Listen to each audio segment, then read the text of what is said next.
ఇక నేను చెప్పబోయేది చాలా క్రూషియల్ అయిన సప్లిమెంటరీ ఎవిడెన్స్ గురించి. సార్, ఇదొక లెటర్. రమణి తనే స్వయంగా చనిపోవడానికి 3 రోజుల ముందు సీఎం గారికి రాసింది. అదృశ్య శక్తి ఏదో ఒకటి ఉందని తెలియజేసి ఈ లెటర్ ఒకటి చాలు ముద్దాయికి రమణితో శత్రుత్వం ఉందని ప్రూవ్ చేయడానికి. May I read sir? Go ahead. గౌరవనీయులైన సీఎం గారికి, నా పేరు రమణి. పైనున్న అడ్రస్ లో ఉన్న నేను ఎన్నో చిత్రహింసల్ని అనుభవిస్తున్నాను. అందుకు కారణం ఈ ఊళ్ళో ఉన్న కొందరు పెద్ద మనుషులు. Advocate Padmanabha Sharma, abkari contractor Satyanarayana, SP Robert, వాళ్ళ అనుచరుడు కమాల్. వీళ్ళ నలుగురు నన్ను హింసిస్తున్నారు. ఒకవేళ భవిష్యత్తులో నాకేదైనా ఆపద సంభవిస్తే అందుకు పూర్తి బాధ్యత పైన చెప్పిన వాళ్ళదే అవుతుంది. That's all your honour.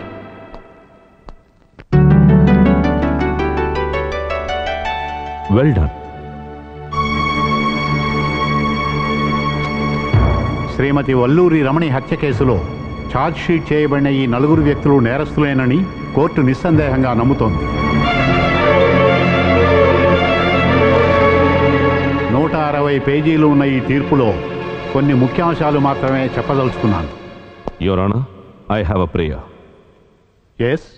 ఈ బోన్లో నుంచొని ఉన్న 4 రమణి హత్య కేసులో నేరం చేశారని గౌరవనీయులైన తమరు కొద్ది నిమిషాల ముందు పేర్కొన్నది తమరి సమక్షంలో ప్రవేశపెట్టిన సాక్ష్యాధారాల్ని నమ్మడం వల్లేగా? అవును. అందులో మీకు వచ్చిన డౌట్ ఏమిటి? దంపతుల హత్య కేసులో మధు నేరస్తుడని శిక్ష వేయడం కూడా ఆ రోజు హాజరు చేయబడ్డ సాక్ష్యాధారాల్ని నమ్మడం వల్లేగా? ఆ కేసుకి దీనికి ఏమిటి సంబంధం? సంబంధం ఉంది సార్. ఈ కేసుని ఇన్వెస్టిగేట్ చేసిందే నేను. వీళ్ళు నిరపరాధులని నేనిప్పుడు అంటే మీరు నమ్ముతారా? What do you mean by it? తమరి ముందు హాజరు చేయబడిన సాక్ష్యాలు, ఆధారాలు క్రియేట్ చేసినవని నిరూపణైతే మళ్లీ పొరపాటు చేశామని గౌరవనీయులైన తమరు ఒప్పుకోవాల్సి ఉంటుంది. అర్థం కాలేదు. దంపతుల హత్య కేసు పునర్విచారణలో దాన్ని కొట్టివేసే ముందు కోర్టు పొరపాటు చేసిందని నేను చెప్పినప్పుడు దాన్ని తీవ్రంగా ఖండించారు. సాక్ష్యాలు సృష్టించారన్నప్పుడు ముద్దాయి మధుకి అది నిరూపించుకునే అవకాశం లభించిందన్నారు. ఆ అవకాశం ఈ కేసులో ఇప్పుడు వీళ్లకి లభించింది. ప్రముఖ సీనియర్ లాయర్ ఎంతో తెలివిగా వాదించిన తమరి ముందుంచిన సాక్ష్యాలు, ఆధారాలు సృష్టించినవని నిరూపించలేకపోయారు. అందువల్లే ప్రాసిక్యూషన్ వాటిని నమ్మి వీళ్ళని నేరస్తులుగా పేర్కొంది. కానీ వీళ్ళు నిరపరాధులని నేనిప్పుడు ఈ కోర్టులో నిరూపించగలిగితే వీళ్ళని శిక్షిస్తారా, వదిలేస్తారా? ఏమిటి మీ ఉద్దేశం? నా ఉద్దేశం చెప్తాను సార్. దానికి ముందు ఇటువంటి నాటకాన్ని నేను ఆడవలసిన పరిస్థితుల్ని వినడానికి గౌరవనీయులైన కోర్టు అంగీకరించాలి. అసాధ్యం. మీ నాటకాలన్నీ వేయడానికి ఏమైనా స్టేజ్ అనుకుంటున్నారా? అసలు కోర్టు అంటే మీ ఉద్దేశం ఏమిటి? కోర్టు వారిని ఇలా అడగవలసి వచ్చినందుకు నేను క్షంతవ్యుడిని. దీన్ని కోర్టు ధిక్కారంగా భావించి నాకు ఉరిశిక్ష వేసినా నేను అనుభవిస్తాను. కారణం, నేను వాదించడం లేదు, ప్రార్థిస్తున్నాను. ఒకరిని రక్షించాలని ప్రార్థిస్తున్నాను. దేవుని తర్వాత అందరూ పూజించవలసింది ఈ దేశంలోని న్యాయమూర్తుల్ని. అందువల్ల ఈ కోర్టు యొక్క పవిత్రతకి కళంకం రాకూడదు. దంపతుల హత్య కేసులో ఉరిశిక్ష విధించబడిన మధు ఆయుష్ గట్టిదవ్వడం వల్ల మాత్రమే పునర్విచారణకి నోచుకున్నాడు. ఆటంకాలన్నిటినీ దాటుకుంటూ వచ్చిన ఆ పునర్విచారణ కేసుని తమరు నిర్దాక్షిణ్యంగా తోసిపుచ్చడం వల్ల I'm sorry to say your honour, justice was denied by this honourable court. పవిత్రమైన న్యాయస్థానాలు ఏ తప్పు చెయ్యని వాళ్ళని తప్పు చేశారని చెప్పి శిక్షిస్తూ పోతే ఎంత నిజాయితీ గల పోలీస్ ఆఫీసర్ అయినా నిస్సహాయంగా చూస్తుండిపోతాడు. భరించలేని ఆవేదనతో ఆ రోజు నేను కోర్టు నుండి వెళ్ళిపోయాను. ఆ కేసు నుండి తప్పించుకున్నాం కనుక ఇక ఏమైనా చేయొచ్చన్న అహంకారంతో నన్ను అవమానించారు. లక్షల్లో ఫీసిస్తే ఎవరినైనా చంపచ్చట. Dangerous statement. దాన్ని నెరవేర్చడానికి ఇలాంటి వాళ్ళని పోషిస్తున్నారు. వీళ్ళ లీలా విలాసాల కోసం కోర్టే అనుకూలంగా మారినప్పుడు నిరపరాధులు అపరాధులవుతారు, అపరాధులు నిరపరాధులవుతారు. My lord, this office of the law in this land where people seek justice and security should not become pastures for these vultures.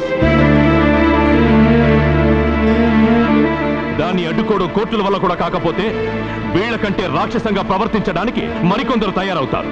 చట్టాన్ని గౌరవించే ఏ ఒక్కడు దానికి అంగీకరించడు. నేనే కాదు, ఈ దేశంలో ఏ పోలీస్ అయినా గట్టిగా నిర్ణయించుకుని దొంగ సాక్ష్యాల్ని, ఆధారాల్ని సృష్టిస్తే కోర్టుని చాకచక్యంగా తప్పుదారి పట్టించవచ్చు. అది ఈ కోర్టుకి తెలియజేయాలని ఈ నాటకం ఆడాల్సి వచ్చింది. మీరు చాలాసార్లు అన్నారు నాటకం అని.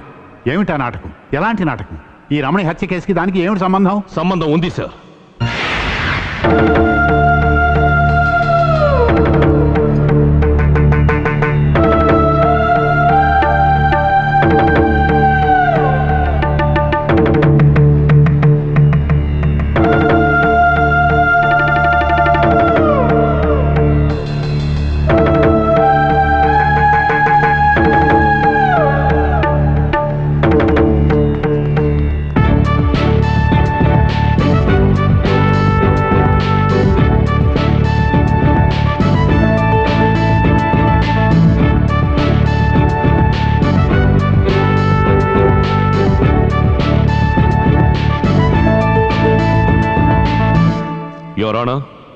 This is Ramani, the very same రమణి.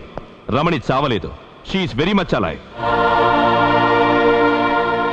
ఈ రెండు కేసులు జోడించడంలో ఒకే ఒక తేడా ఉంది.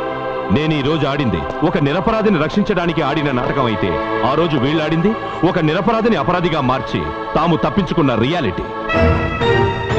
ఆమెను ఇప్పుడు తీసుకువెళ్ళండి. అవసరమైనప్పుడు హాజరుపరచండి.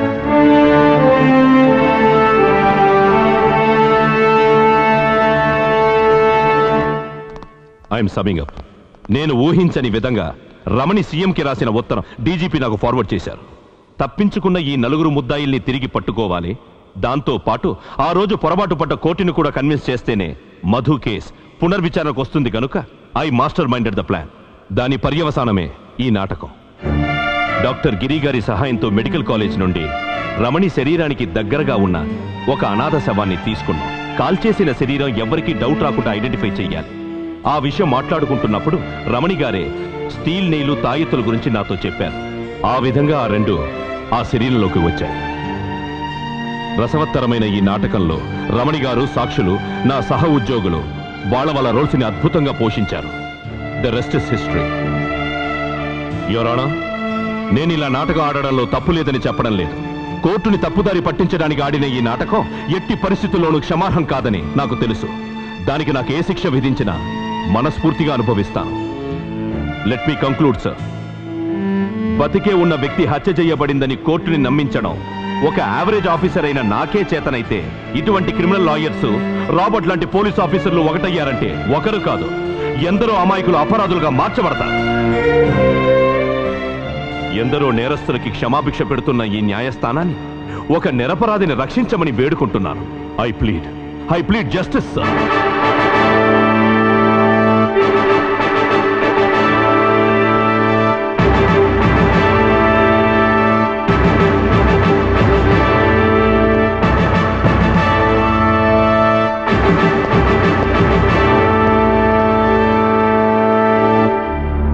ఉద్దేశపూర్వకంగా కోర్టును తప్పుదారి పట్టించి క్షమించరాని నేరం చేశారు డివైఎస్పీ అశోక్ జయసింహ. అయినా ఓ నిండు ప్రాణాన్ని రక్షించి తీరాలన్న ఆయన సదుద్దేశాన్ని ఈ కోర్టు విశాల హృదయంతో అర్థం చేసుకుంది. అబద్ధపు సాక్ష్యాలతో కోర్టును కూడా తప్పుదారి పట్టించవచ్చని మిస్టర్ జయసింహ నిరూపించారు. తీర్పు ఇవ్వబడిన దంపతుల హత్య కేసులో ముద్దాయి అయిన మధు విషయంలో కోర్టు పునఃపరిశీలన చేస్తుంది. సదరు కేసును పునర్విచారణ జరిపించి అసలు నేరస్తుల్ని కఠినంగా శిక్షిస్తుందని ఈ కోర్టు తెలియజేస్తున్నది.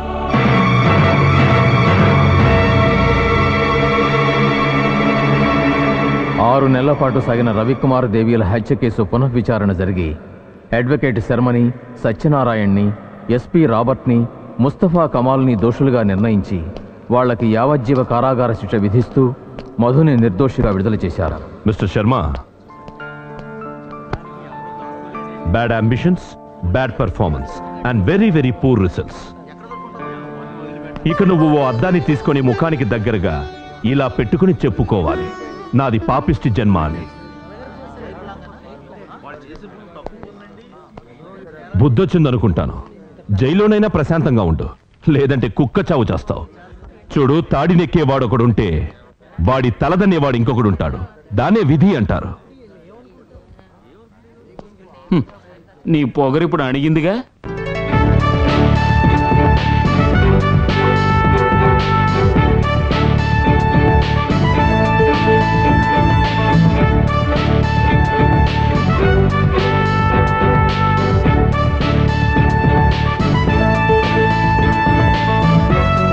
బతుకుతాడంటారా? తప్పండి, దయచేసి తప్పండి. ప్లీజ్ తప్పండి. ఏమిటి న్యూస్? ప్లీజ్ డాక్టర్ గారిని ఇప్పుడు ఏం అడగదు. హలో, అడ్డు తొలగండి. తప్పకోండి, కొంచెం వినిపించుకోండి.